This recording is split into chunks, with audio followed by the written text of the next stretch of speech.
salaamaaleykum mbokku téléspectateurs yi xam ne yéen a suivre Mouslih TV ci YouTube ak ci Facebook bi ñu ngi leen di nuyu di leen jaajëfal di leen nuyu di jégalu nag ci retard yi donc comme ni nga ko xamee da nga mën ay contretemps nekkoon ci toxu beeg yooyu moo tax troisième bi xaw a yéex a ñëw mais ñu ngi ciy jégalu bu baax comme ni nga ko xamee ci émission yi weesu. jotoon nañ ñëw ci pensée donc économie yi fi am théorie fi jot a jàll ñëw nañ ci mercantilisme ñëw ci le classique ñëw ci néoclassique donc ñëw ci keynésianisme marxisme jot nañ def donc tour de rôle ci wàllu pensée économique donc yi nga xam ne jot na fi jàll. léegi nag da ngay ñëw ci beneen phase mooy phase agrégat économique yi. léeg-léeg ngeen toog dégg PIB Sénégal c'est temps ngeen dégg PNB dégg taux de chômage yu mel noonu moom la ñuy wax agrégat économique kon si yooyu la ñu war a dugg bi ñu tàmbalee nag mooy bi nga xam ne peut-être moom moo gën a siw bu ñuy wax PIB. PIB nag mooy produit intérieur brut comme ci émission bi incha allah dinañ fas yéene waxtaan li nga xam ne moom mooy PIB waxtaan bi nag dinañ ko def ci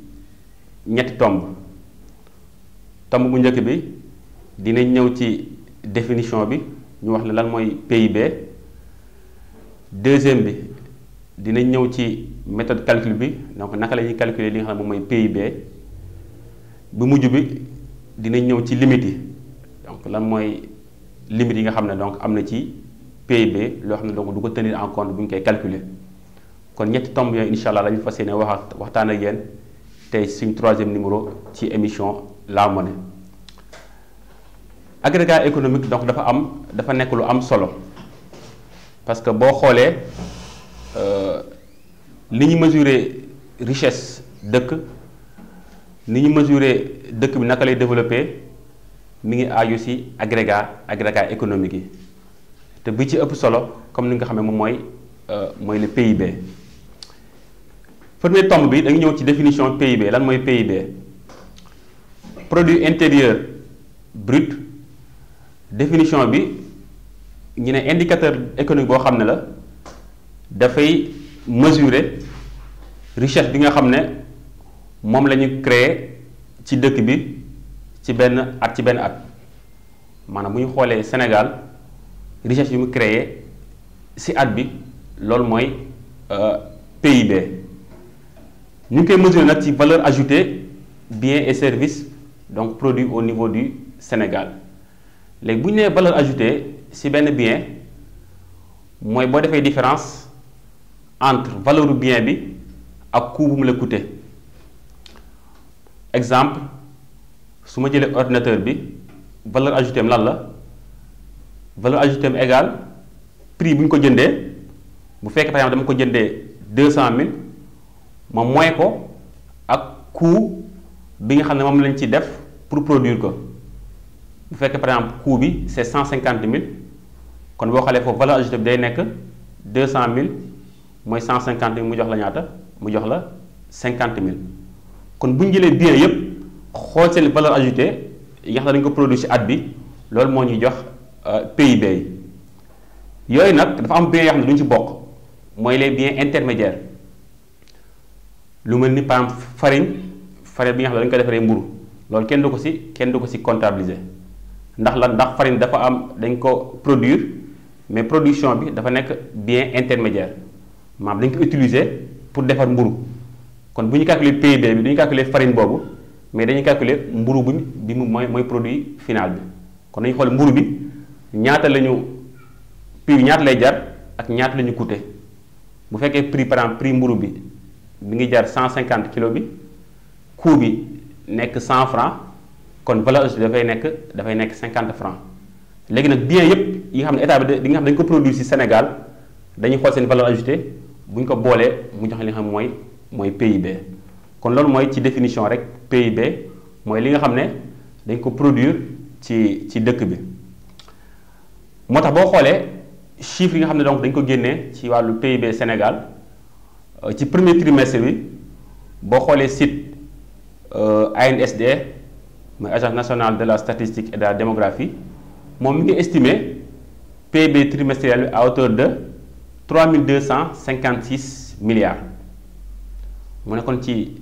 premier trimestre ci janvier février mars boo xoolee li Sénégal produit ci valeur ajoutée mi ngi toll ci 3256 milliards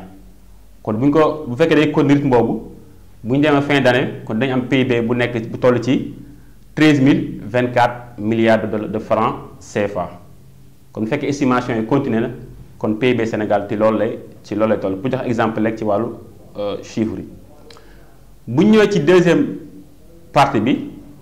mooy façon yi ñuy calculer PIB comme ni nga ko waxee donc am na ñetti façon yu ñu koy calculer am na méthode boo xam ne c'est par la production am méthode boo xam ne c'est par les dépenses am méthode boo xam ne c'est par les revenus kon ñu jël ñaar yi nga xam ne mooy gën a yomb rek mooy méthode par la production ak méthode par les dépenses bu fekkee dañu xool méthode par la production PIB bi dafay égal à somme des valeurs ajoutées mooy valeur ajoutée yi ma wax sànq bien bu nekk bi nga xam ne dañu ko produit Sénégal bu ñu xoolee valeur ajoutée bi ñu daal di ko additionné bu ñu ko additionné daal di ci teg TVA yi TVA mooy taxe yi nga xam ne donc état daf koy teg ñi nga xam ne dañuy jënd di jaay ak droit yi nga xam ne donc dañ koy teg ci wàllu importation yi ak yooyu waaye itam ñu génn ci li nga xam ne mooy subvention yi état di def ci produit parce que am na produit yoo xam ne état daf koy subventionné dafa mel ni boo xoolee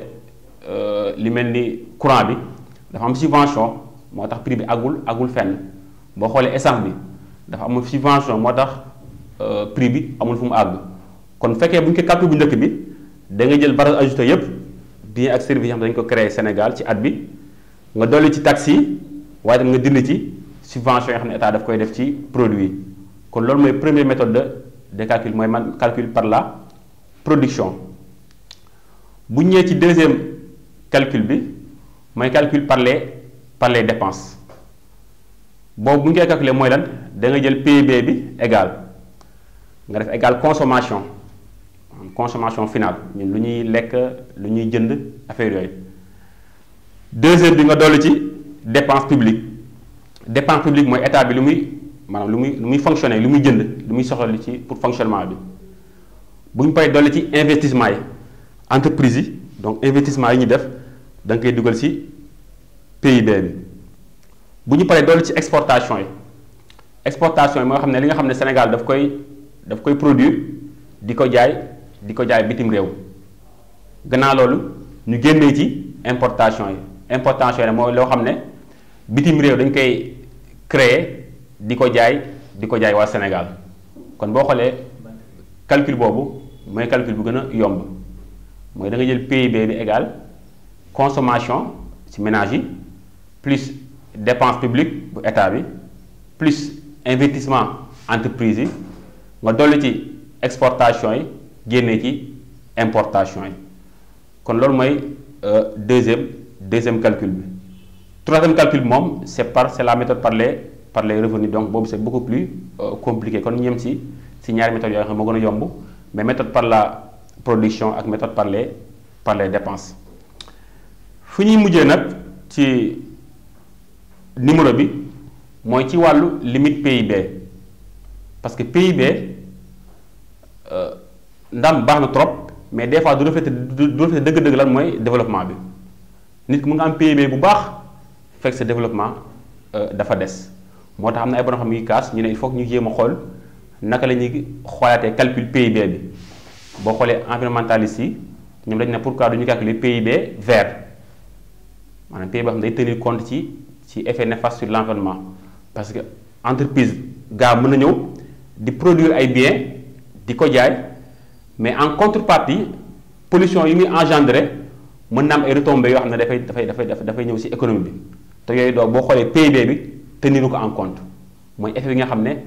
environnement bi daf koy def ci économie bi moo tax kon ñoom ñu ne pourquoi pas du ñu créer benn calcul PIB mooy PIB vert kon lu ñu ko waxee rek PIB bi kon dafa am ay limites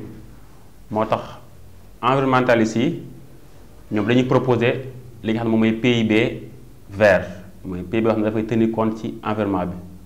boo xoolee sax loolu moo indi ay concept de développement durable donc développement bi dafay tenir en compte ci environnement bi boo xoolee tamit li nga xam ne mooy PIB bi du tenir en compte le travail informel parce que am na mbir yoo xam ne mi ngi am mais kenn du ko comptabiliser boo xoolee secteur informel dafa dominer trop mais boo xoolee pour comptabiliser ko dafa nekk loo xam ne lu jafe la moo tax yooyu yëpp donc dafay rëcc ci PIB bi. beneen bi tamit comme ni nga ko waxee des fois tamit du tenir en compte par exemple supposons nga jël cultivateur bi moom mi ngi bay mais su bayee am na lu muy jaay am na lu muy lekk te boo xoolee PIB bi lu muy tenir en compte mooy juste lu muy jaay mais moom lu muy dundee lu muy lekk donc PIB bi du ko tenir en compte kon yooyu ay fuites yoo xam ne dafay am ci wàllu calcul PIB bi kon daal PIB bi kon mi ngi noonu mais reflété wul donc li nga xam ne mooy développement nit bu nga am PIB bu baax mais ce développement mën na bañ a suivre li nga xam ne mooy PIB bi kon moo tax il faut ñu xool donc calcul PIB bi moo tax ay borom xam ne dañuy réfléchir pour xool naka la ñu gën a harmoniser li nga xam ne mooy calcul PIB bi pour mën tenir en compte ci limite yi nga xam ne donc jot nañ ko wax. léegi nag point bu ñuy peut-être mujjee mooy différence bi nga xam ne dafa am ci PIB ak PNB parce que PIB mooy produit intérieur brut PNB mooy produit national brut boo xoolee PIB dafa tënku ci réew mais boo xoolee PNB moom moo gën a yaatal moom dafa ne PNB loo xam ne Sénégal bi daf ko créer ci richesse mu nekk Sénégal wala mu nekk bitim réew maanaam Sénégal bi nga xam ne dafa nekk Chine di fa investir di fa liggéey mu ne ko xaalis bu muy envoyé Sénégal dañ koy tenir compte ci PNB bi mais tamit français wala boog américain espagnol turc bu nekk Sénégal di liggéey mais su liggéey ba pare xaalis bi da koy yóbbu ci dëkkam mooy loolu tamit kenn du ko calculer ci PNB bi kon boo xoolee lan mooy différence entre PIB ak PNB bu dee PIB moom dafa tëngu ci réew mi nga nekk sénégalais nga bañ a nekk sénégalais mais bu dee PNB moom dafay tenir compte sa nationalité maanaam sénégalais bu fi nekk di liggéey ak sénégalais bu nekk bitim réew di liggéey yépp dafay contribuer ci PNB bi kon boo xoolee PNB bi moo gën a refléter donc li nga xam mooy sénégalais bi lu mu liggéey mais li ñu liggéey ci biir Sénégal nag loolu PIB moom moo koy génnee kon mbokk yi kon loolu moo nekkoon li nga xam ne bëggoon nañu indil seen 3e numéro bi donc bu tënk rek wax nañ ci définition PIB lu muy tekki wax nañ ci ni ñu koy calculer ñetti façon yi mais par la production par les revenus et par les dépenses waaye itam ñëw nañ ci limite yi nga xam ne donc PIB daf ko am moo tax kon ñu ne PIB du mu may wax lan mooy développement mais incha allah ci neneen numéro di ñëw dinañ wax indicateur de développement humain yi nga xam ne donc moom la ñu tëral ngir gën a xam richesse bi ndax maanaam féetee na maanaam ndax jëriñ na économie bi parce que nit mu am taux de croissance bu baax fekk reflété wul maanaam importance su économie bi parce que boo xoolee Sénégal sax boo xoolee PIB am boo xoolee taux de croissance am moo ëpp foofu yeneen taux de croissance yeneen dëkk yi mais reflété wul dëgg-dëgg ci amu dëkk bi ndax léeg-léeg croissance bi nga demee côté mun na am croissance mais ñu néew ñëw ci profito mais mën na ñàkk croissance mais ñu bëri dinañ ci profito kon intérêt bi mooy croissance bi ñu bëri profito donc loolu moo gën a am solo croissance boo xam ne am na nga mais ñenn lañ ñëw ci profito ñee ngi donc duñu ci am benn intérêt kon incha allah foofu la ñu yem ak yéen ci 3e numéro bi ci prochain numéro incha allah na ñëw ci yenn agrégats yi wax ci taux de croissance wax ci indicateur de développement bi may kon asalaamaaleykum wa rahmatullahi taala wa barakaatu.